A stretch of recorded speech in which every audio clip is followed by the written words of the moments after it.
tes. Biar kuasanya dinyatakan berlimpah.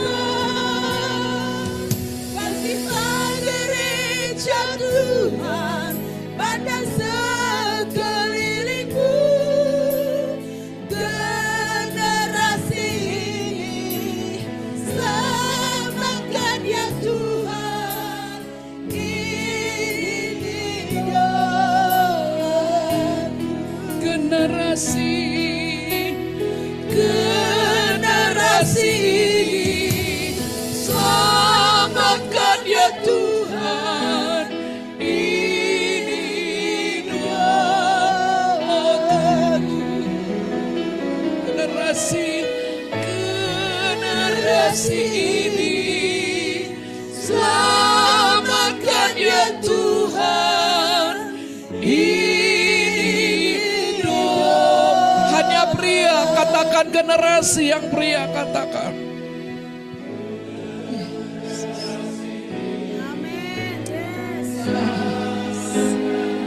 Amin. Amin. Yang wanita,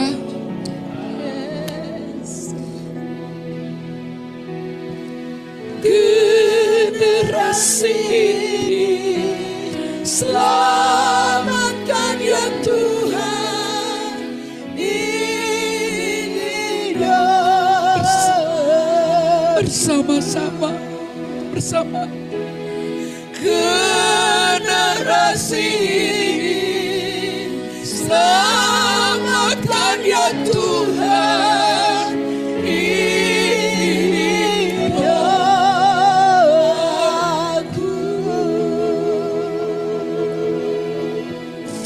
Sekrama passion Lord, sekem raut Lord, jika bros Lord, saya yerebeyondo, tekina wana grande beyondo. Biarlah setiap kami dapat merasakan isi hati-Mu Tuhan. Beban-Mu semakin memenuhi batin kami, sehingga kami tidak punya keinginan yang lain. Hanya satu yang kami inginkan, kami melakukan kehendak-Mu, menyelesaikannya sampai di garis akhir. Dan tidak ada satupun yang bisa menghentikan gerak kami. Berjalan bersama-Mu, melangkah bersama-Mu, menyelamatkan generasi ini untuk membawa mereka hidup sama seperti Tuhan telah membawa kami. Mereka mengalami apa yang kami alami Tuhan, sehingga di bumi seperti di surga. Thank you Lord.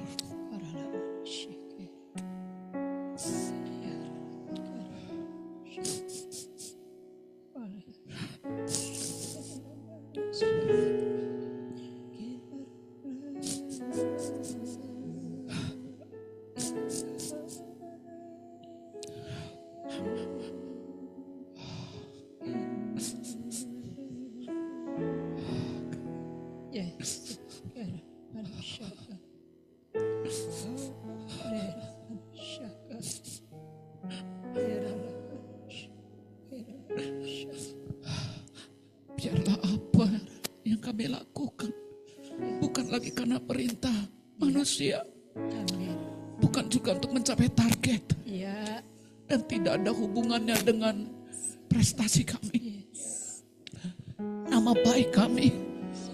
Tekori sayo kebresto, Jesus.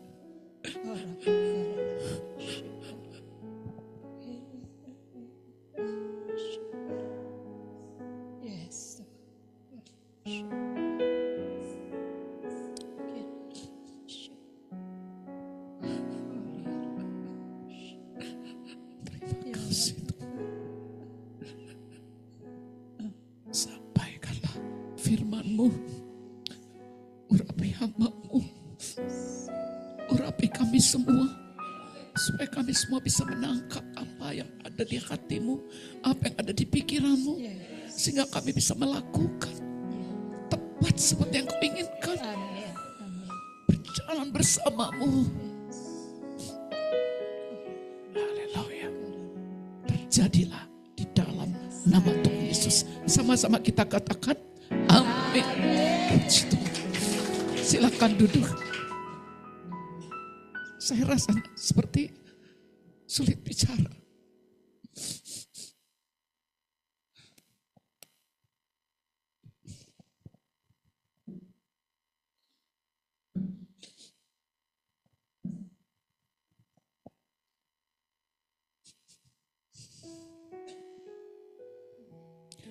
Topik kita hari ini tentang budaya menceritakan kerajaan Allah.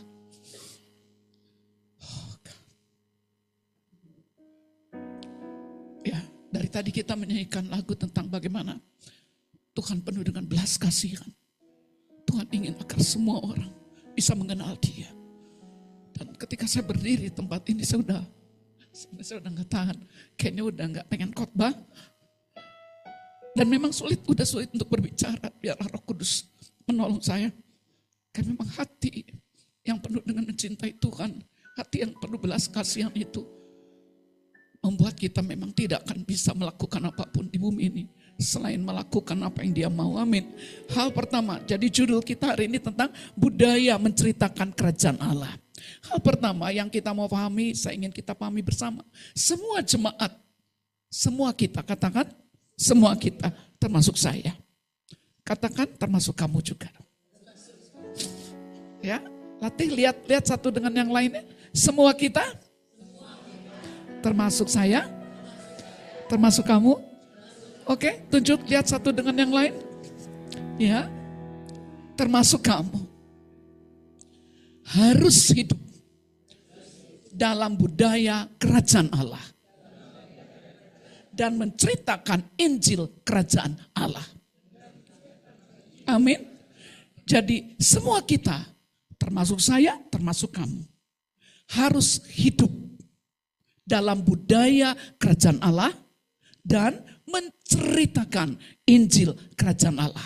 Mari kita lihat sebentar prinsip firman Tuhan, Roma 14 ayat 17. Kita baca sama-sama ya. Roma 14 ayat 17. 1, 2, 3. Sebab kerajaan Allah bukanlah soal makanan dan minuman, tetapi soal kebenaran, damai sejahtera, dan sukacita oleh Roh Kudus. Amin. Mari kita miliki pemahaman yang sama. Bicara Injil kerajaan, itu ada hubungannya dengan kebenaran. Bukan masalah makanan dan minuman, bukan masalah pakaian, bahkan bukan masalah yang kita hadapi. Tapi kerajaan Allah itu berbicara tentang kebenaran. Nah, kebenaran apa? Dalam terjemahan bahasa Inggris ada kata kebenaran di dalam Yohanes 14 ayat 6. Di Yohanes 8 ayat 32. Kebenaran di dalam Yohanes 14 ayat 6 dengan kebenaran di dalam Roma 14 ayat 17 itu ada dua kata yang berbeda. Ada truth dan righteousness. Nah, bicara Roma 14 ayat 17, kerajaan Allah bukan makanan, bukan minuman, tapi soal kebenaran, soal righteousness. Itu bicara tentang kehidupan kebenaran yang kita miliki, prinsip-prinsip kerajaan yang kita hidupi. Ya, jadi kerajaan Allah bukan bicara tentang hanya pengetahuan, bukan berbicara tentang pengajaran tok, tetapi kebenaran yang dimaksud di sini adalah berbicara tentang apa yang kita yakini, yang kita percayai, yang kita hidupi, righteousness. Nah, Tuhan katakan kita harus memberitakan Injil kerajaan Allah. Artinya Injil kerajaan Allah adalah kita harus menceritakan, kita harus membagikan apa yang kita sudah yakini dari prinsip-prinsip kerajaan Allah dan yang sudah kita hidupi. Amin. Jadi bukannya sekedar gini, pemimpin bilang, ayo kita akan PI. Oh, kan biasanya ada target ya, 111 entahlah apa ya, 555 apalah ya, pokoknya mungkin satu kota, satu tahun mungkin apalah, terserah. Ingat baik-baik, Injil kerajaan itu bukan bicara target. Injil kerajaan itu bicara kehidupan. kehidupan yang kita jalani. Karena kita memegang prinsip-prinsip kerajaan Allah. Kita memegang kebenaran-kebenaran yang Tuhan sudah sampaikan kepada pemimpin saudara. Ya, itu tidak bisa lepas. Seringkali orang berpikir, ya, yang penting saya pegang kebenaran saya sendiri. Tapi Tuhan, ya beberapa minggu, beberapa waktu kemarin kita belajar ya tentang pemuritan, betul? Kita belajar tentang pentingnya setiap jemaat memiliki pemahaman yang sama dengan apa yang diajarkan oleh pemimpin. Sehingga satu kita dengan yang lain tidak ada yang bentrok. Tidak ada satupun yang bergerak sendiri merasa benar sendiri. Tahu sendiri, ngerti sendiri, gak peduli apa yang diajarkan oleh pemimpin, bukan begitu. Injil kerajaan bukan berbicara tentang pemahaman kita sendiri, tetapi pemahaman yang Tuhan sudah sampaikan pertama-tama lewat pemimpin yang Tuhan anugerahkan. Khususnya di tempat ini, Mbak Yus, lalu terus juga dia dia memahami kebenaran-kebenaran rasuli yang dia terima dari pemimpin rohaninya. Ya, khususnya juga pemimpin di Kemah Daud di sini. Ya, nah kita harus paham itu. Kalau kita memberitakan Injil kerajaan, tapi kita tidak memahami kebenaran yang sama, kita tidak bisa menceritakan Injil kerajaan dengan benar. Tidak bisa. Pasti akan ada bentrok antara kita dengan pemimpin. Akan ada bentrokan dengan saudara dan saudari di dalam rumah Tuhan. Ini penting sekali. Ya. Nah karena itu saya ingin sampaikan tentang apa yang dimaksud dengan kerajaan Allah berkaitan dengan harus menceritakan Injil kerajaan Allah. Jadi pertama-tama ketika kita menghidupi kebenaran-kebenaran, prinsip-prinsip kerajaan Allah yang Tuhan bukakan, khususnya lewat pemimpin yang Tuhan berikan, lalu kita membuka hati kita memiliki sikap hati yang rendah hati, yang mengosongkan diri, yang terbuka kepada Tuhan dan kepada pemimpin yang Tuhan berikan, maka kebenaran yang sama yang sudah diberikan, yang dialami, diyakini oleh pemimpin menjadi kebenaran yang sama yang kita yakini. Maka kita bisa bergerak bersama-sama. Amin. Gak adanya satu-satu orang yang bergerak. Harus semua kita. Katakan harus semua kita. Harus semua kita. Harus kita semua. Harus kita semua. Tadi saya bilang apa? Aneh kan? Harus semua kita. Harus kita semua ya. Bahasa Indonesianya kebalik-balik, maaf ya. Harus kita semua. Ya harus kita semua. Tuhan tidak ingin hanya 1, 2 orang, 3 orang. Tapi semua kita. Kita semua harus bergerak bersama-sama. Ya. Pertama-tama untuk kita bergerak, kita harus memahami kebenaran yang sama. Kalau kita memahami kebenaran yang sama, saya percaya gak ada satupun yang gampang konflik. Satu dengan yang lain tidak gampang bentrok. Suami dan istri tidak mungkin bentrok. Betul? Antara anak dan orang tua juga tidak bentrok. Sesama kita tidak bentrok karena kita punya pikiran yang sama, yaitu pikiran Kristus. Amin. Nah, ini penting sekali. Karena Tuhan ingin kita pergi menceritakan Injil kerajaan Allah. Itu berbicara kehidupan sehari-hari yang kita jalani. Jadi bukannya sekedar kamu percaya Yesus, kalau gak percaya Yesus mati masuk neraka loh. Memang kebenaran itu betul. Tetapi yang mereka butuhkan, yang Tuhan inginkan adalah kita justru memberitakan Injil kerajaan. Bukan masalahnya Yesus, kalau kamu gak percaya Yesus mati masuk neraka. Bukan itu terlalu capek. Ya, tetapi Tuhan ingin kita bisa menceritakan apa yang kita alami. Siapa Yesus menurut kita? Lalu apa yang kita alami dengan dia? Karena kita tidak bisa menceritakan apa yang tidak kita alami. Jadi Injil kerajaan Allah itu prinsip yang harus kita lakukan. Mari kita lihat sama-sama Matius 24 ayat 14. Jadi poin kedua, kita harus menceritakan Injil kerajaan Allah. Pertama kita harus hidup. Hidup dulu dong. Baru bisa menceritakan. Kalau enggak menghidupi prinsip-prinsip kerajaan Allah, tidak menghidupi kebenaran yang Tuhan sudah sampaikan, ya kita enggak bisa menceritakan dengan benar. Nah mari kita lihat sama-sama Matius 24 ayat 14. Kita baca lagi sama-sama. 1, 2, 3. Dan Injil kerajaan ini akan diberitakan di seluruh dunia, menjadi kesaksian bagi semua bangsa. Sesudah itu barulah tiba kesudahannya. Dan Injil kerajaan, sekali lagi, yang akan diberitakan kepada seluruh dunia. Perintah Tuhan adalah Injil kerajaan. Artinya, perhatikan hidupmu setiap hari. Apakah betul prinsip-prinsip kerajaan? Apakah dia sudah menjadi sang raja? Apakah betul-betul kita tidak punya keinginan kita sendiri lagi? Hanya kehendak dia sang raja yang tertulis di dalam firman. Apakah betul prinsip-prinsip kebenaran yang sudah dihidupi oleh pemimpin saya juga saya hidupi? Apakah saya sudah mengikuti, meneladani pemimpin yang Tuhan berikan? Itu sangat penting dengan menceritakan Injil kerajaan. Karena Injil kerajaan itu berbicara tentang kehidupan sehari-hari yang kita alami. Lihat sebentar ayat yang sering kali saya sampaikan, Yesaya 32 ayat 17.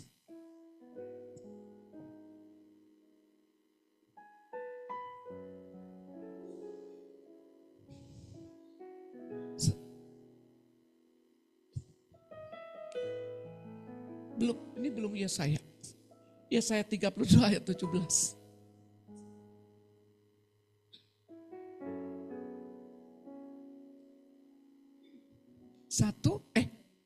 Yesaya 32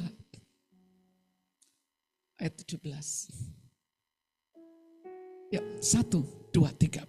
Di mana ada kebenaran, di situ akan tumbuh damai sejahtera. Dan akibat kebenaran ialah ketenangan dan ketentraman untuk selama-lamanya. Siapa yang ingin hidupnya tentram dan tenang selama-lamanya? Amin. Kalau kita tenang, tentram selama-lamanya, kita mengalami damai, bukankah kita senang menceritakannya? Tapi kalau kita tidak mengalaminya, kerjanya beritakan Injil itu diperintah terus. Karena kita tidak alami sebenarnya.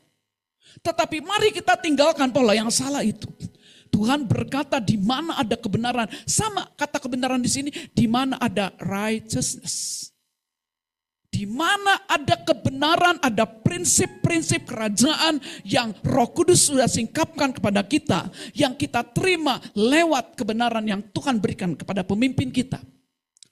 Ketika kita membuka hati kita memiliki kebenaran yang sama. Kita meneladani hal yang sama dari pemimpin. Semua jemaat, para orang tua menghidupi hal yang sama. Ketika kita menghidupi kebenaran-kebenaran yang sama, maka akan tumbuh damai sejahtera. Intinya, kalau kita menghidupi kebenaran, pasti kita mengalami damai sejahtera. Di mana kita tidak hidup dalam kebenaran, kita tidak alami damai sejahtera. Dan kita tidak bisa menceritakan. Injil kerajaan bicara tentang kita menceritakan damai sejahtera. Kita menceritakan sukacita yang kita alami karena kita menghidupi kebenaran Tuhan. Kita enggak omong doang. Amin. Hati saya karena dipenuhi dengan kebenaran yang saya terima lewat pemimpin rohani saya buka hati saya. Sama seperti tadi yang Pak Gunawan bilang, kita harus menjadi orang yang selalu membuka hati kita mau diselidiki. Kadang-kadang kita ngerasa kok hati kesel seperti tadi ya. Kok sama anak ya. Kelihatannya sih kayak enggak marah, tapi di sini udah rasa ya. Pasti ada enggak enak di sini kan? Enggak ada damai kan? Enggak ada sukacita? Iya. Sebenarnya pada saat kita tidak menghidupi kebenaran, kita kehilangan damai sejahtera. Mau duitnya sebanyak seabrek-abrek, nggak bisa membuat kita damai.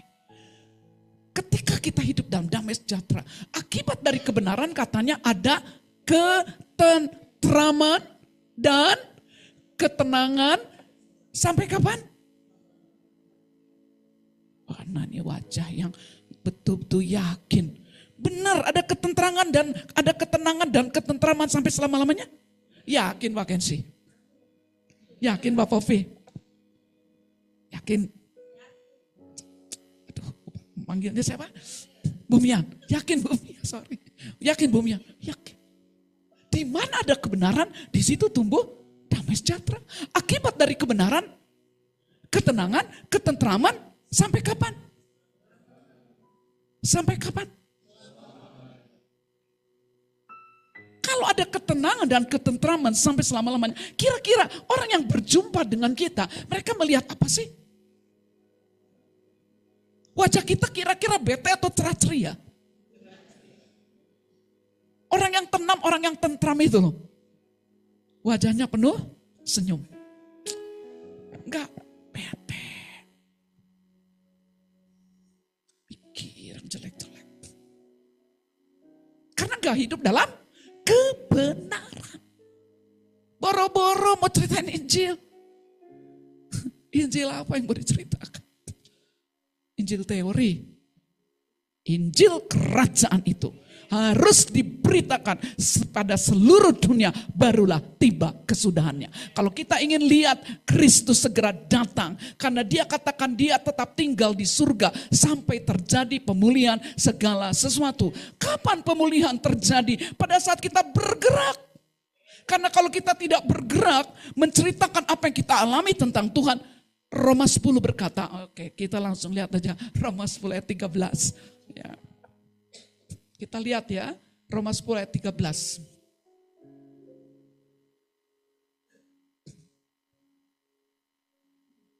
Ya, apa yang saya sampaikan ini bicara kehidupan sehari-hari saya. Jadi kayaknya ngalir terus gitu, pengen cerita. Ya oke, kita baca terusin ya. Roma 10 ayat 13 sampai saya bilang berhenti. Ya. 1, 2, 3. Sebab barang siapa yang berseru kepada nama Tuhan akan diselamatkan. Lanjut. Tetapi bagaimana mereka dapat berseru kepadanya jika mereka tidak percaya kepada dia? Bagaimana mereka dapat percaya kepada dia jika mereka tidak mendengar tentang dia? Mereka mendengar tentang dia jika tidak ada yang memberitakannya. Terus lanjut. Dan bagaimana mereka dapat memberitakannya jika mereka tidak terutus? Seperti ada tertulis betapa indahnya kedatangan mereka yang membawa kabar baik. Amin. Bagaimana mereka bisa berseru sementara mereka yang berseru kepada nama Tuhan akan diselamatkan. Tapi bagaimana tetangga-tetangga kita, orang-orang di sekitar kita, teman di kantor, teman di sekolah, teman arisan, orang-orang yang sering ketemu dengan kita, berinteraksi dengan kita. Bagaimana mereka bisa berseru kepada Tuhan. Sementara kita tahu bahwa barang siapa berseru kepada nama Tuhan, mereka akan... Siapa yang berseru kepada nama Tuhan akan diselamatkan. Tapi bagaimana mereka bisa berseru? Mereka tidak percaya. Nah, gimana mereka bisa percaya? Tidak pernah mendengar. Tapi bagaimana mereka mendengar? Tidak ada yang memberitakan. Tapi bagaimana mereka memberitakan kalau mereka tidak diutus? Ingat baik-baik. Kalau saudara bisa pergi ke berbagai tempat, tidak boleh bawa maumu sendiri. Amin. Kau harus diutus. Tidak ada satupun orang yang menganggap dirinya hebat. Semua kita ditetapkan Tuhan, diperlengkapi supaya kita siap diutus. Diutus dari gereja Tuhan, dari rumah Tuhan. Pertama ada pemimpin yang melepaskan anak panahnya. Tidak ada yang bergerak sendiri-sendiri. Tidak ada yang hebat sendiri. Tapi tidak ada juga orang yang merasa tidak bisa. Karena kita semua sudah ditetapkan Tuhan menjadi satu tubuh untuk bergerak bersama-sama sesuai dengan bagiannya masing-masing. Ada yang sebagai kaki, sebagai tangan, sebagai mata, sebagai mulut. Itu hanya fungsinya saja. Tapi kita tidak bisa bergerak sendiri. Tidak ada tangan yang bergerak sendiri. Tidak ada kaki yang melangkah sendiri. Semua kita merupakan satu tubuh. Dan Tuhan memberikan ketetapan lewat pemimpin yang Tuhan berikan. Saudara akan diutus ya. Nah karena itu beri dirimu untuk dilengkapi supaya bisa diutus. Karena bagaimana mungkin mereka bisa percaya orang mereka nggak mendengar. Gimana mendengar nggak ada yang memberitakan. Tapi bagaimana memberitakan kalau tidak diutus. Jadi itu prinsipnya. Injil kerajaan ini harus diberitakan. Apa yang harus diberitakan? Injil kerajaan. Injil kerajaan itu berbicara tentang kehidupan sehari-hari yang kita jalani. Karena kita menghidupi kebenaran rasuli, kebenaran yang Tuhan sudah wahyukan. Pertama lewat pemimpin dan juga menjadi kebenaran yang kita yakini. Amin. Itu prinsip yang penting. Kita lihat satu lagi. Contoh bagaimana Yesus pun selalu ketika dia hidup, dia memberitakan Injil kerajaan. Ya, kita lihat sebentar dari Matius 4 ayat 23. Kita baca sama-sama ya. Matius 4 ayat 23. Yuk, 1, 2, 3. Yesus pun berkeliling di seluruh Galilea. Ia mengajar dalam rumah-rumah ibadat dan memberitakan. Amin. Di antara bangsa itu, ini ayatnya panjang, tapi saya ambil sebentar saja. Bahwa Yesus pun ketika dia berkeliling mengajar, dia memberitakan Injil kerajaan. Kita lihat satu contoh lagi, bagaimana Filipus pun, bagaimana murid Tuhan. Kita lihat sebentar kisah 8 ayat 12.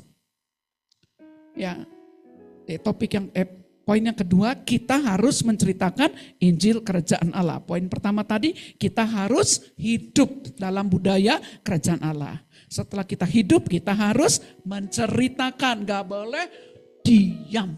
Amin. Nah, kita lihat kisah 8 ayat 12, 1, 2, 3. Tetapi sekarang mereka percaya kepada Filipus yang memberitakan Injil tentang kerajaan Allah dan tentang nama Yesus Kristus. Dan mereka memberi diri mereka dibaptis, baik laki-laki maupun perempuan. Sudah banyak ayat-ayat lain, banyak sekali, tapi beberapa ayat saya sampaikan di sini supaya kita faham bersama-sama. Bahwa yang kita beritakan sampai kepada seluruh bumi katanya. Dan Injil kerajaan ini akan diberitakan kepada sekalian bangsa. Barulah tiba kesudahannya. Dan Yesus sudah memberi contoh pada kita, Filipus juga. Dan Paulus juga dan hamba-hamba Tuhan di Alkitab dikatakan Injil kerajaan ini yang kita beritakan. Jadi Injil kerajaan ini lengkap saudara. Ada keselamatan juga di dalamnya. Kalau orang yang belum terima Tuhan Yesus, kita bisa cerita kepada orang tersebut. Tentang bagaimana dia perlu ketemu dengan pribadi yang sudah mengubah kita. Ya, saya kalau cerita sama orang, saya tidak menceritakan tentang teori. Saya menceritakan tentang Kristus yang sudah saya kenal dan saya hidupi. Karena orang Muslim pun, kalau kita cerita tentang apa yang kita alami, pengalaman pribadi, mereka suka mendengarnya. Betul? Suka. Bagi mereka hanya tinggal tunggu waktu aja. Jadi kalau saya cerita pada mereka, mereka bilang gini, ya Allah, Ibu udah menerima hidayah dari Allah. Jadi dia bilang saya sudah terima hidayah dari Allah. Tidak menentang saudara. Lalu saya bilang semoga hidayah yang saya terima juga menjadi hidayah bagi kamu. Amin kata dia, amin ya. Ya dia bilang amin. Karena dia menganggap apa yang saya ceritain itu real tentang Tuhan yang menjamah saya. Jadi dia tidak menganggap ini, dia mau kristenisasi ini. Ya, ingat baik-baik, Tuhan tidak panggil kita untuk mengkristenkan orang. Tuhan membawa kita untuk menghadirkan kerajaan Allah yang telah nyata dalam hidup kita sehari-hari. Amin. Ya. Jadi ketika kita betul-betul mengalami kebenaran itu kita hidupi. Kita mengalami ada damai, ada sukacita. Otomatis kita ingin menceritakan kepada banyak orang. Matius 6 ayat 10 katakan, datanglah kerajaanmu, jadilah kehendakmu di bumi seperti di surga. Otomatis sebenarnya. Ketika kita menghidupi kebenaran, otomatis kita bisa merasakan apa sih yang di hati Tuhan. Itu sebabnya kalau saya duduk di Grab, duduk di InDrive, duduk di motor, dimanapun aja saya berada. Hati saya itu penuh dengan hati Tuhan. Tapi saya nggak mau cepet-cepet kalau memang belum waktunya. Ya, saya ikuti. Tapi hati saya sebenarnya udah kepengen menceritakan kepada mereka. Apa yang saya alami. Karena hati saya adalah hati yang sama dengan yang Yesus miliki. Yesus memiliki hati yang penuh dengan belas kasihan. Coba kita lihat contoh bagaimana Yesus penuh dengan belas kasihan. Sebentar ya. Siapa yang ingat ayat belas kasihan Yesus itu? Tadi saya sudah catat, tapi kehapus lagi rupanya ya. Ya, nanti kalau ada yang dapat ayatnya, dikatakan Yesus tergeraklah hatinya dengan belas kasihan. Melihat banyak orang-orang yang terlantar. Sebenarnya ketika kita hidup dalam kebenaran, ketika kita terus punya persekutuan yang intim. Oke, kita lihat dulu deh ya, Matius 9 ayat 36. Oh, biarlah hati yang sama yang ada pada dia itu yang sudah ada dalam kita akan mulai mengalir dengan deras. Tidak ada lagi yang diperintah-perintah. Tidak lagi karena program, tapi di dalam kita bisa merasakan bagaimana ada hati Tuhan yang penuh belas kasihan menggerakkan kita dimanapun kita berada. Thank you Lord. 1, 2, 3. Melihat orang banyak itu, tergeraklah hati Yesus oleh belas kasihan kepada mereka. Karena mereka lelah dan terlantar seperti domba yang tidak bergembala. Saya kadang-kadang sampai harus cari iklan kita.com. Untuk membuat orang tuh melek. Kadang orang-orang sudah gak terlalu menyadari. Ada begitu banyak orang yang lelah dan terlantar. Mereka sibuk, umat Tuhan sekarang seringkali tanpa kita sadari. Inilah memang pola dunia, cara setan. Menyeret umat Tuhan untuk sibuk dengan dirinya sendiri. Sibuk dengan masalahnya sendiri. Sibuk dengan rencananya sendiri. Sibuk dengan cita-citanya sendiri. Sibuk dengan keinginannya sendiri. Sibuk dengan kejelekan orang lain. Akhirnya gak pergi-pergi. Yang ada bete terus, bener gak? Karena sibuk ngeliatin kejelekan orang lain, ngomongin orang, jengkel, kesel. Terus ngeliat masalah demi masalah, ngomel lagi. Terus nyalahin ini, nyalahin itu. Akhirnya yang ada makin kesel, makin stres. Boro-boro pergi menceritakan Injil. Gak akan. Dan inilah cara setan sekarang. Supaya kita kehilangan belas kasihan Tuhan. Supaya kita tidak bisa melihat sekeliling kita lagi. Tetapi orang Muslim saja yang tidak punya belas kasihan Tuhan. Tapi punya, artinya gak punya Yesus, tapi mereka masih punya belas kasihan. Saya mendengar sebuah kesaksian, saya baca, saya dengar dari sebuah YouTube. Bagaimana orang, ini bicara orang Muslim, belum bicara kita. Pada satu saat, orang ini, rasanya pernah saya bagi di sini ya, lupa deh. Mungkin ya, coba mungkin diulang sekali lagi. Jadi pria ini tuh miskin. Mereka sudah berumah tangga, lalu ketika dia sholat di masjid, dia lihat ada seorang nenek bawa rongsokan dari plastik. Terus kakinya tuh nyeret-nyeret gitu loh. Nyeret, terus dia lihat, ya ampun, ternyata ada orang yang lebih susah dari aku. Lihat, ketika mulai melihat sekeliling, kita lupa dengan keadaan kita. Dia lihat, ya ampun, dia bilang, Nek, kenapa nenek udah tua segini masih mungut-mungut sampah, kenapa jalannya terseok-seok? Tahu enggak waktu dilihat kakinya penuh belatung. Orang ini langsung bilang ini, ya Allah, bahasa Islamnya ya.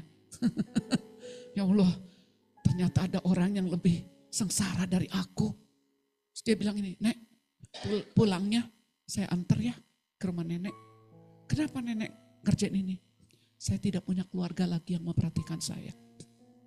Dibawa ke rumahnya, pas dilihat rumahnya udah pastilah rumahnya kayak gimana, tidak ada tempat tidur, tidak ada kasur. Lalu dia bilang sama istrinya, padahal dia orang miskin ya. Mah, mulai sekarang kita kasih dia makan, kita berbagi dengan dia. Istrinya juga lihat, ya ampun kakinya belatungan, kasihan banget ya. Akhirnya mereka kasih makan. Ternyata dari situ, orang ini merasakan ada belas kasihan kepada nenek tersebut. Hanya karena dia menaruh belas kasihan kepada nenek ini, Tuhan memberkati orang ini. Bukan anak Tuhan. Orang ini akhirnya ketemu dengan seseorang yang membuat dia jadi punya peluang dapat kerjaan. Dapat usaha. Sampai akhirnya sekarang dia sudah bisa bikin restoran gratis. 5 restoran gratis dia bikin dan di atasnya dia buat penampungan anak yatim piatu. Orang biasa, miskin. Tapi ketika dia mulai dipertemukan dengan orang yang sangat membutuhkan pertolongan dan dia mau melakukannya, Tuhan tidak pernah berhutang. Sama orang yang belum kenal Tuhan Yesus tapi punya belas kasihan pada orang lain saja, Tuhan bisa memberkati orang ini. Orang ini sekarang betul-betul bisa diberkati demikian. Lalu Tuhan bicara pada saya, harusnya umat Tuhan jauh lebih daripada itu. Kenapa? Karena Kristus yang penuh belas kasihan itu ada di dalam kita semua. Kita tidak perlu gini, Tuhan berikan belas kasihan, enggak usah. Sudah ada di dalam kita. Kan dia bawa, dia datang memberi hidup yang berkelimpahan. Berkelimpahan dengan kasih, dengan belas kasihan. Jadi kita tidak perlu minta-minta. Tapi yang utama harus kita lakukan adalah terus jaga hubungan kita dengan Tuhan. Ketika kita jaga hubungan kita, kita akan rasakan ada kasih yang di dalam kita. Ada belas kasihan Tuhan yang membuat kita tidak bisa tahan kalau kita tidak lakukan apa yang Tuhan suruh. Ada banyak hal yang bisa saya ceritakan. Bagaimana? Karena saya merasakan belas kasihan Tuhan. Enggak ada beratnya melakukan apapun yang Tuhan suruh. Berkorban, memberikan waktu, memberikan uang, memberikan apapun. Enggak ada rasa sayang. Enggak ada. Karena belas kasihan itu membuat kita rela melakukan apapun, memberikan apapun. Sama seperti Yesus. Dia tergerak oleh belas kasihan. Karena itu terus pastikan hubungan kita dengan Tuhan. Sumber yang penuh dengan kasih yang ada di dalam kita. Ketika kita tersambung dengan dia. Karena kita terus berpegang kepada kebenaran-kebenaran yang Tuhan sudah bukakan pada kita. Ketika kita membuka hati, Roh Kudus bekerja menuntun kita ke dalam seluruh kebenaran. Dan kamu akan mengetahui kebenaran dan kebenaran itu akan memerdekakan kamu. Sehingga hidup kita dipenuhi dengan damai, ketentraman, ketenangan, sukacita. Itu menyebabkan kita ingin menceritakan. Kita bisa merasakan ada di dalam kita aliran-aliran kehidupan yang penuh dengan kasih, yang penuh dengan belas kasihan, yang ingin mengalir dan mengalir. Karena Kristus di dalam kita. Karena kita terhubung dengan sumber. Jadi kalau kita tidak terhubung dengan sumber, saudara bisa PI. Tapi bukan itu yang Tuhan mau. Bukan karena perintah dari gereja. Tapi karena kita bisa merasakan apa yang ada dari dalam hati kita. Belas kasihan Tuhan ada di dalam kita. Tinggal kita klik saja. Ya, saya kasih contoh lagi. Ini bukan iPhone. Anggaplah iPhone. Ya, anggap iPhone ya. Saya nggak punya iPhone. Ada yang punya iPhone di sini? Nggak ada ya? Luar biasa. Puji Tuhan, nggak apa-apa. Ya, berarti kita anggap aja ini iPhone ya. Anggap iPhone terhebat. Oh, semua aplikasi bisa ada di sini. Kuotanya tanpa batas. Wow. Kuota tanpa batas, aplikasinya semua bisa saya. Handphone lain gak bisa, tapi handphone ini bisa. Anggap ini iPhone. Tapi saya matikan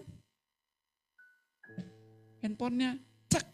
Semua aplikasi sudah saya download. Ada, Instagram ada, WhatsApp ada, Telegram ada, TikTok ada kali, apalagi lah nggak tahu lah yang banyak-banyak.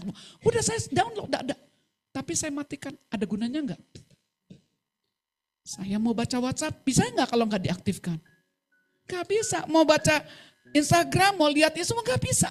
Bukan nggak punya handphone canggih. Dan bukan belum mendownload semua aplikasinya. Hanya karena saya matikan handphonenya, saya tidak bisa menikmatinya.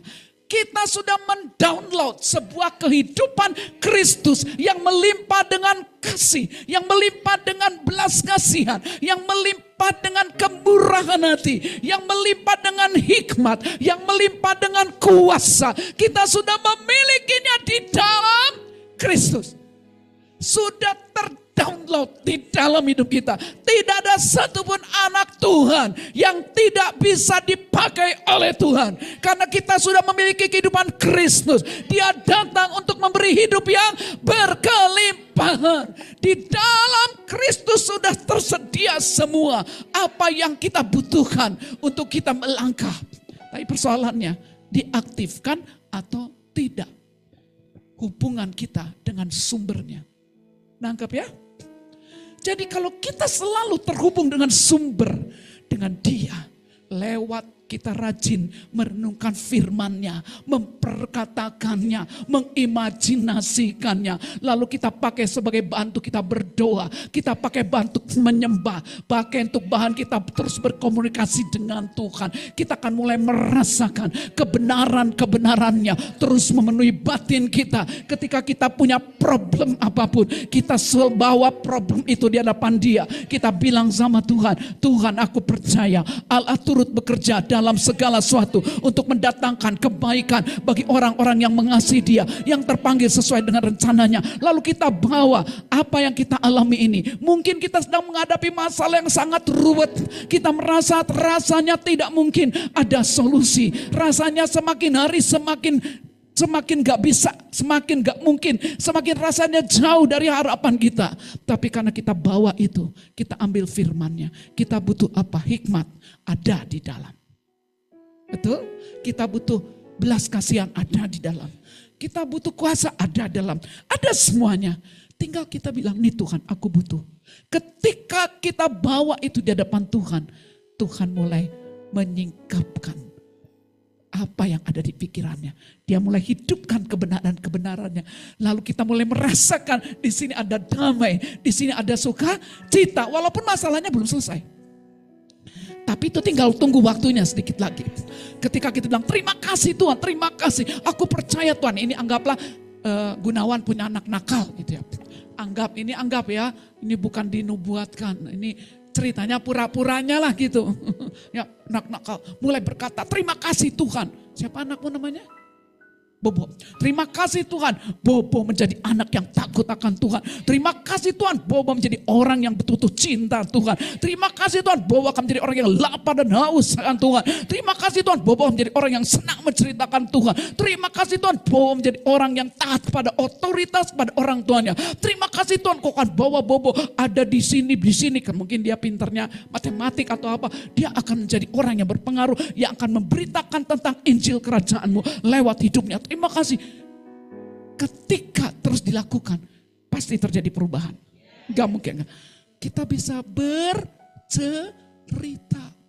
Jadi jangan cepat-cepat takut kalau menghadapi problem. Itu menjadi kesempatan untuk kita bisa bercerita. Injil kerajaan itu bicara tentang apa yang kita alami, lalu kita bisa ceritakan. Jadi jangan mundur menghadapi masalah. Jangan takut dan jangan bete menghadapi masalah. Justru bilang, Tuhan ini ada masalah. Tapi aku tahu pasti ada sesuatu yang baik di balik semuanya itu. Amin. Iya, itu Injil kerajaan yang akan kita ceritakan. Yang ketiga, ya. Jadi tadi yang satu, kita harus hidup dalam budaya. Yang kedua, harus selalu menceritakan. Yang ketiga, nggak bisa enggak. Kita harus bekerja sama dengan Roh Kudus dalam memberitakan Injil kerajaan. Kita lihat Kisah Rasul 1 ayat 8. Kayaknya ayatnya udah ayat hafalan nih ya. Coba hafal nggak? Jangan dikasih tahu. Oke nih ditutup nih. Hafal nggak Kisah Rasul 1 ayat 8? Hafal ya? Ya coba yang belum hafal nggak apa-apa sedikit-sedikit. 1, 2, 3. Tetapi kamu akan menerima kuasa kalau Roh Kudus turun ke atas kamu. Dan kamu akan menjadi saksiku di Yerusalem, di Yudea, dan Samaria, dan sampai ke seluruh ujung bumi. Amin. Kamu akan terima kuasa. Kalau Roh Kudus turun ke atas kamu, kamu akan menjadi saksiku. Kita harus percaya. Ketika kita terus membuka diri, bekerja sama dengan Roh Kudus. Gak bisa, enggak. Ini harga mati kalau kata saya. Harga mati. Harus bekerja sama dengan Roh Kudus. Kita harus meminta Roh Kudus selalu bekerja mengurapi kita. Tadi lagunya apa ya Bu Christine tadi? Ada deh. Ada ya lagunya tadi ya? Curahkan Roh Kudus. Adalah ya tadi. Bukan tadi itu apa ya? Lawatlah apa gitu. Nah. Ada yang tadi curahkan Roh Kudus lah, pokoknya nanti lah ya. Nanti kita tergantung tuntutan Roh Kudus. Tapi intinya gitu. Ketika Roh Kudus katanya, tetapi kamu akan terima kuasa. Dunamos, dinamit, kuasa. Seperti kita punya bom. Meledakkan sesuatu yang tidak bisa menjadi bisa. Yang tidak mungkin menjadi mungkin. Kita akan terima kemampuan yang tadinya kita tidak miliki. Jadi kita miliki. Itu sebabnya gak usah minder. Apapun keadaan kita. Mungkin kita bilang, aduh saya kan gak tamat SD. Gak masalah, Tuhan bukan cari orang yang tamat SD. Amin. Dia bukan cari sarjana, dia cari orang yang membuka diri, mau bekerja sama dengan Roh Kudus. Amin.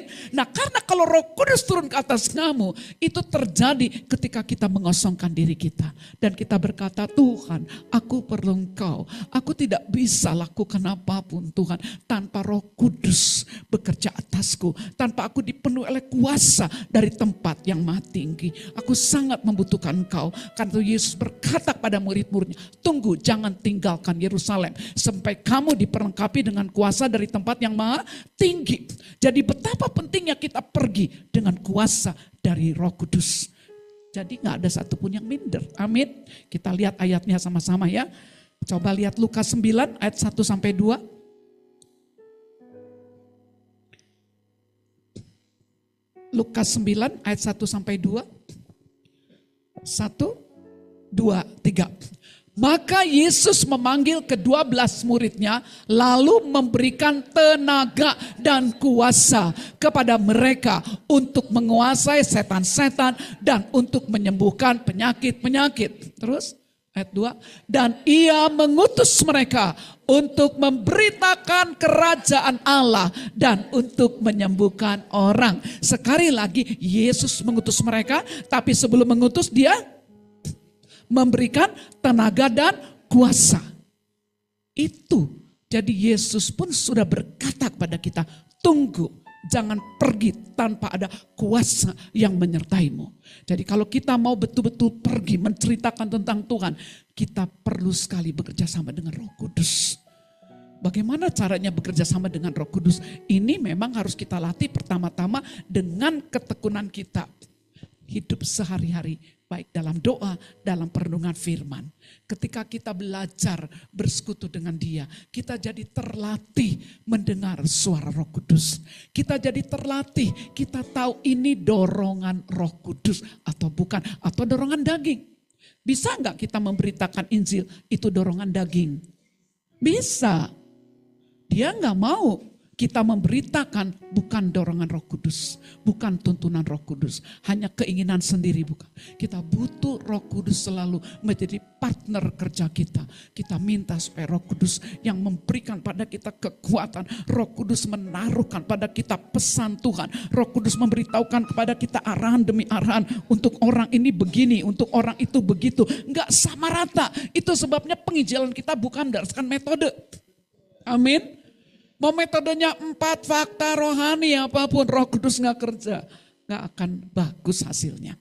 Tapi kalau Roh Kudus bekerja bukan berarti gak ada metodenya. Metode boleh, tapi ketika Roh Kudus bekerja maka semuanya yang kita sampaikan akan Roh Kudus singkapkan jauh lebih daripada apa yang kita sampaikan. Amin. Ya ada metode-metode tapi tidak berpegang kepada situ. Tapi yang paling penting kita selalu sadar, Tuhan aku butuh kuasa.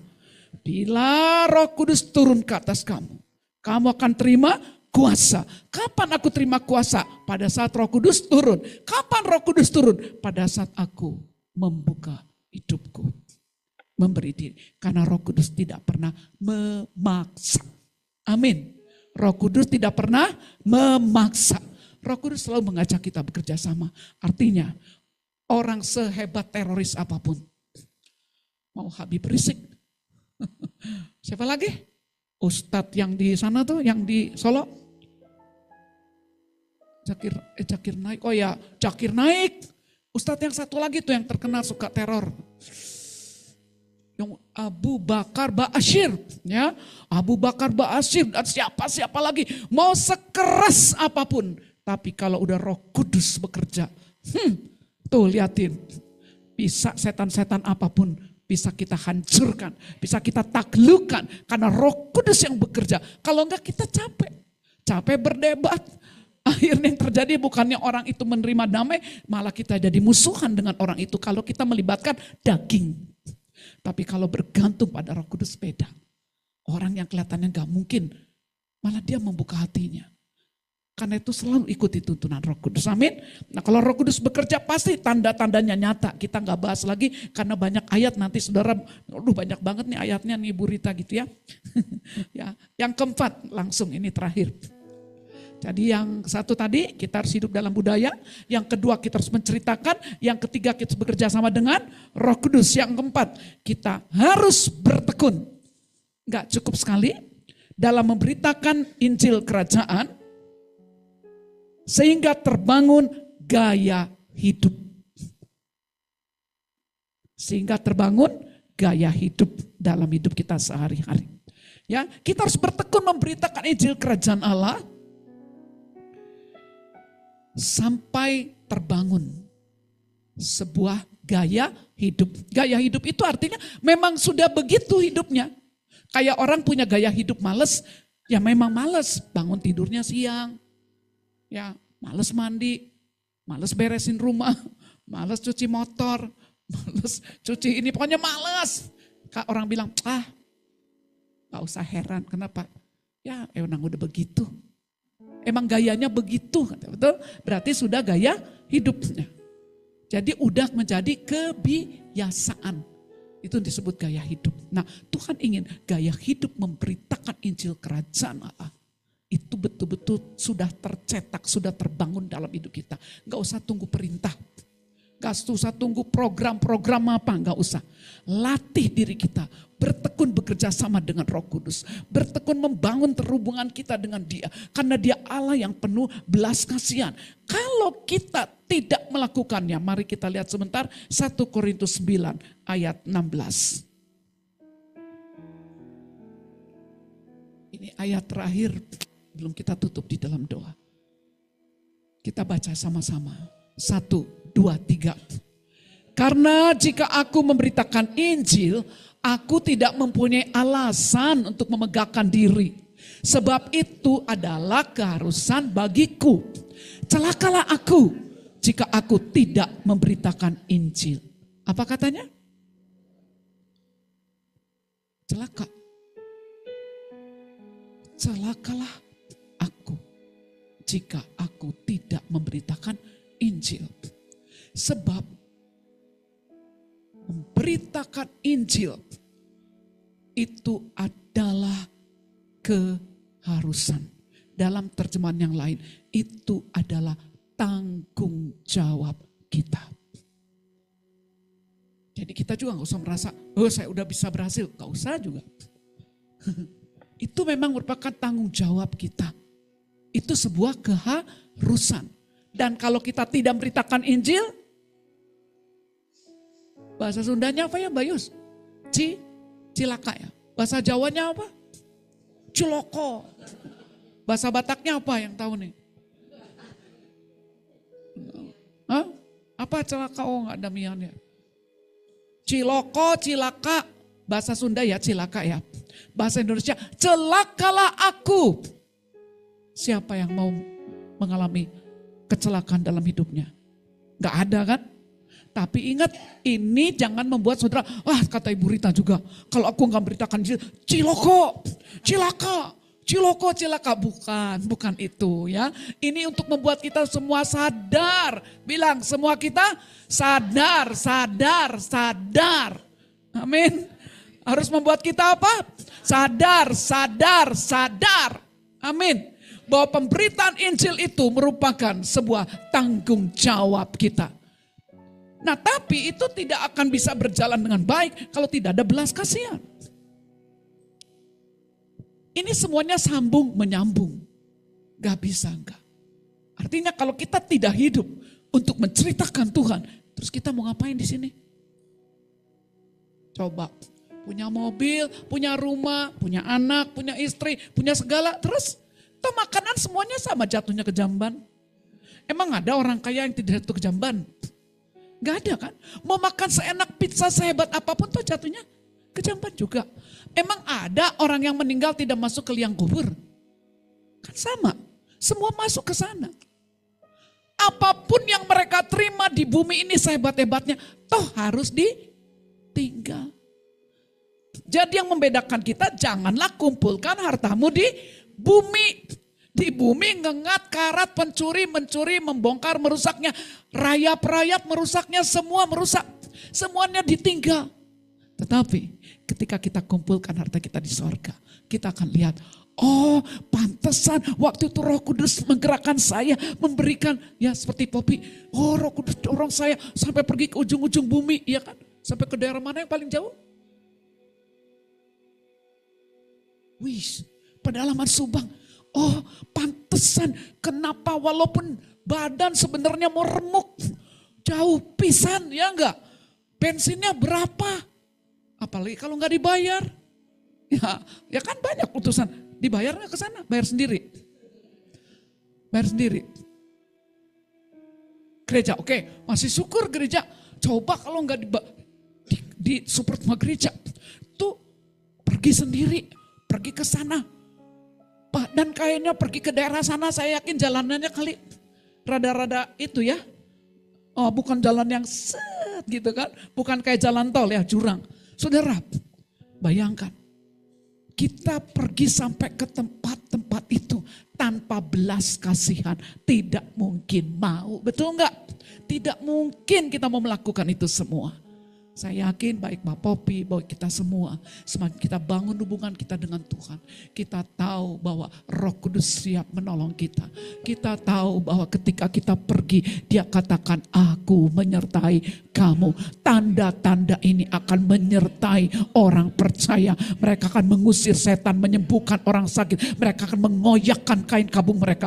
Air mata mereka akan dihapuskan. Orang sakit akan disembuhkan. Karena Kristus sang penyembuh ada di dalamku. Kristus yang penuh dengan hikmat. Kristus yang penuh dengan kuasa ada di dalamku. Aku tidak perlu takut kekurangan satu karunia pun. Karena di dalam Kristus aku kaya dalam segala hal. Dan kita percaya ketika kita terus bertekun, kita memberi diri bekerja sama dengan Roh Kudus, kita bangun keterhubungan kita dengan Tuhan, kita hidupi setiap kebenaran, kita membuka diri kita terhadap Roh Kudus, terhadap kebenaran yang disampaikan oleh pemimpin, sehingga kebenaran yang sama menjadi kebenaran yang kita yakini. Semua kita memiliki kebenaran yang sama. Firman Tuhan hari ini sudah disampaikan, bagaimana Tuhan ingin supaya kita terus menceritakan Injil Kerajaan. Kita mengalami perjumpaan dengan Tuhan, kita mengalami Tuhan lewat apapun yang kita hadapi. Itu tidak membuat kita menjadi mundur, tapi membuat kita semakin melihat siapa Tuhan yang menyertai kita. Sehingga kita punya kesempatan untuk bercerita dan bercerita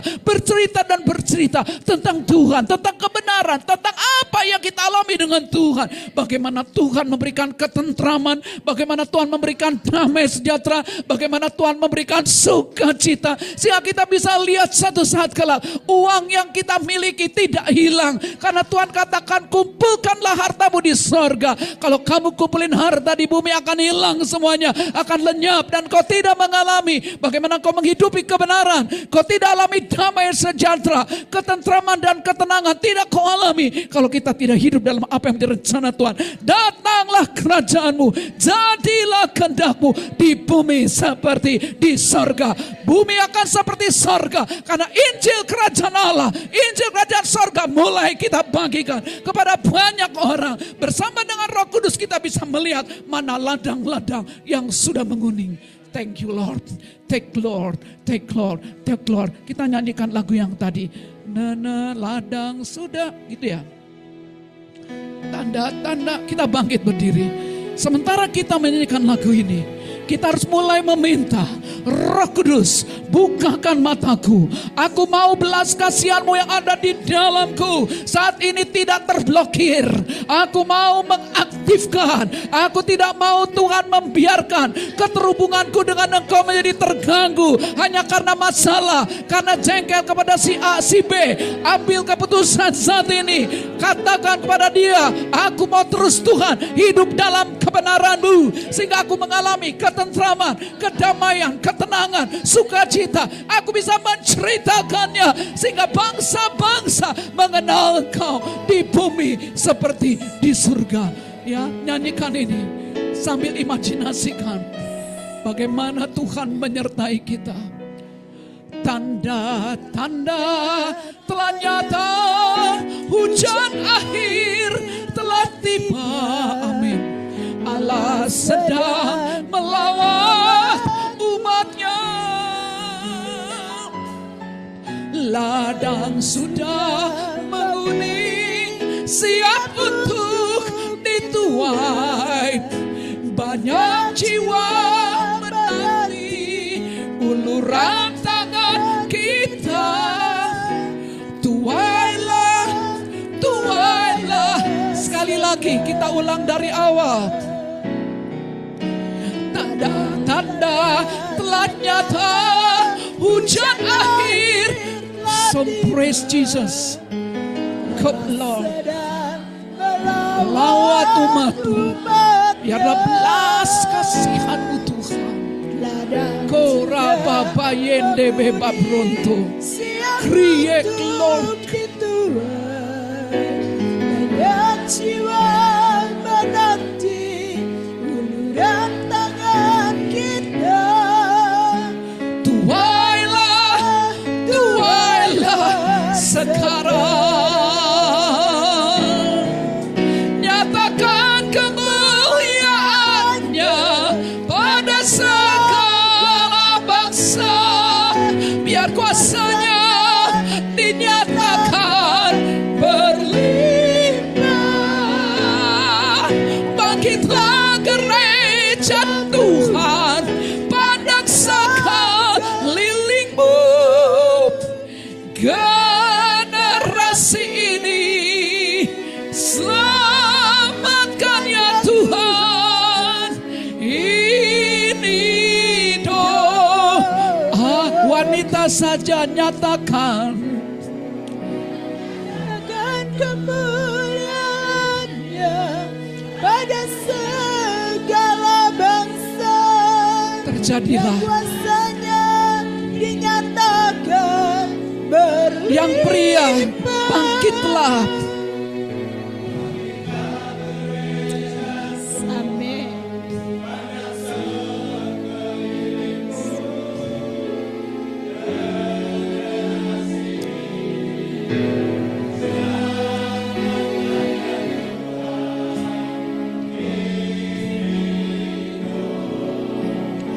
Bersama nyatakan, nyatakan kemuliaan-Nya pada segala bangsa. Biar kuasa-Nya dinyatakan berlimpah. Bangkitlah gereja Tuhan, pandang sekeliling-Mu. generasi ini. Selamatkan ya Tuhan.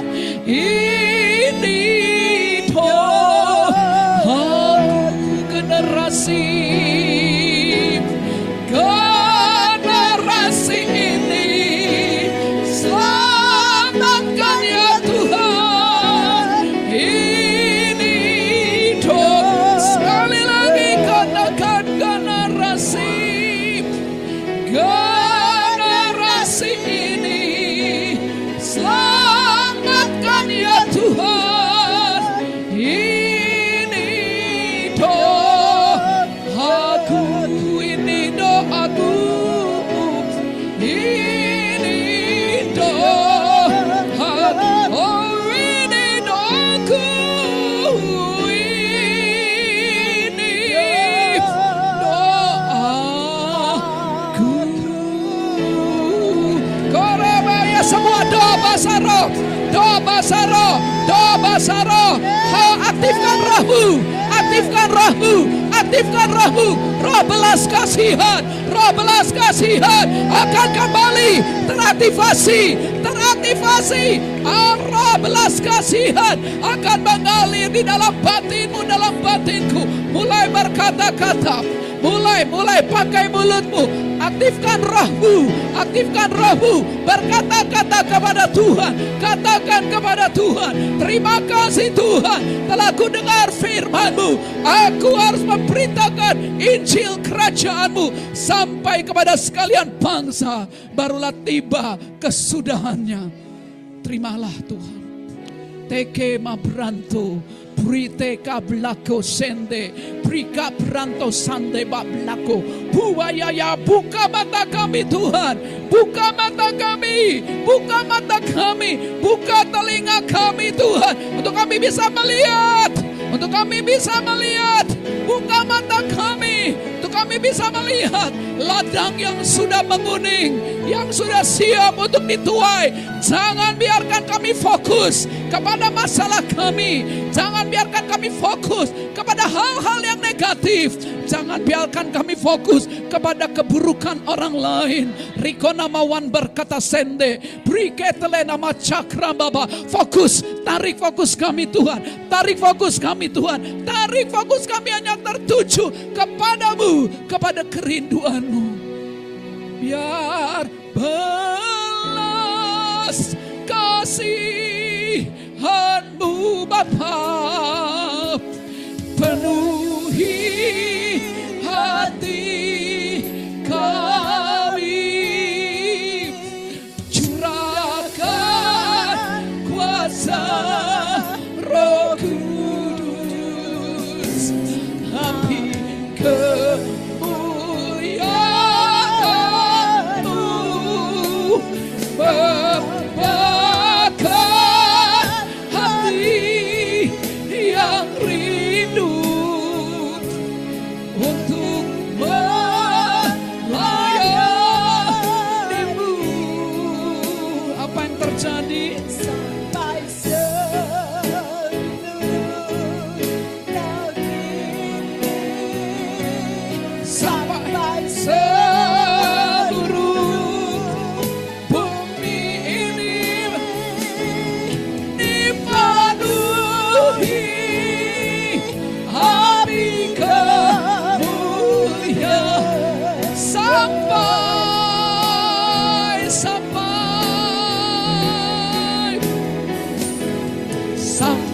seluruh itu yang terjadi Tuhan. sampai seluruh Itu yang terjadi.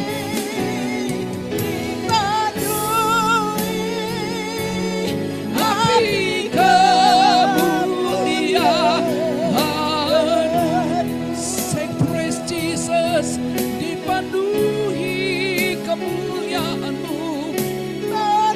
Bumi ini Tuhan,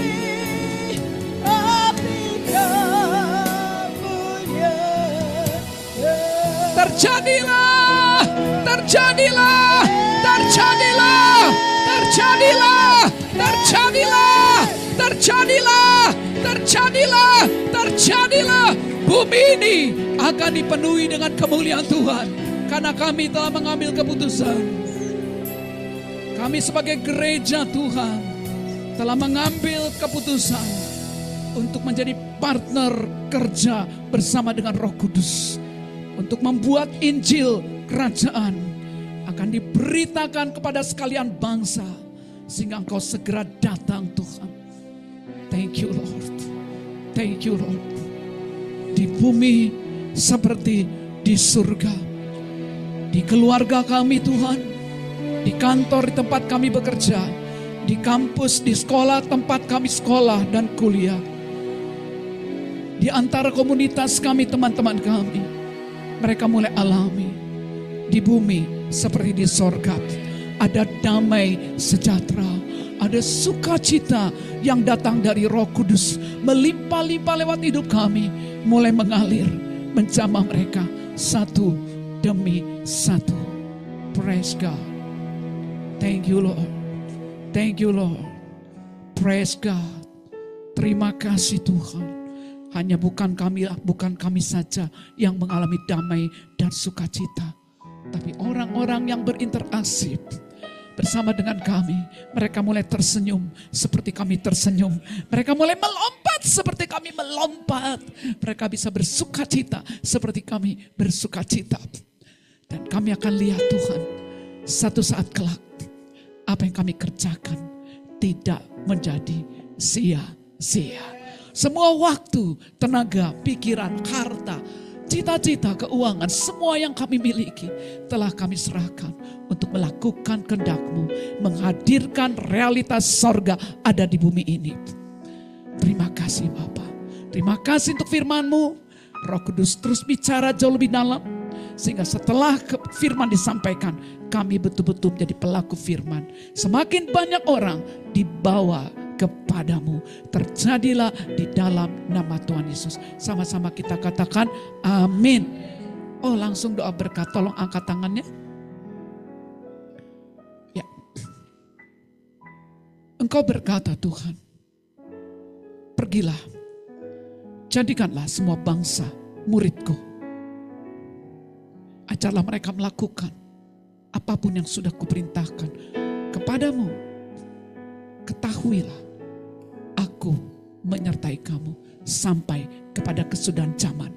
Karena itu terimalah berkat penyertaan Tuhan, kuasa dari tempat tinggi menyertai semua kita, untuk kita bisa melakukan kehendak Allah, menceritakan apa yang kita alami dengan Tuhan. Terima kasih, semua yang kita perlukan sudah Bapa sediakan. Terima kasih, Roh Kudus akan menuntun, menyertai kita, menolong kita di dalam doa, di dalam menceritakan Injil Kerajaan, di dalam mengajarkan firman demi firman. Roh Kudus menyertai kita. Terima kasih, Yesus Kristus Tuhan tinggal di dalam kami. Semuanya komplit. Kami bersyukur. Kami mau Tuhan hidup hanya bagi-Mu. Terima kasih, kami sambut berkat-Mu dengan ucapan syukur di dalam nama Tuhan Yesus. Sama-sama kita katakan amin. Puji Tuhan. Yes.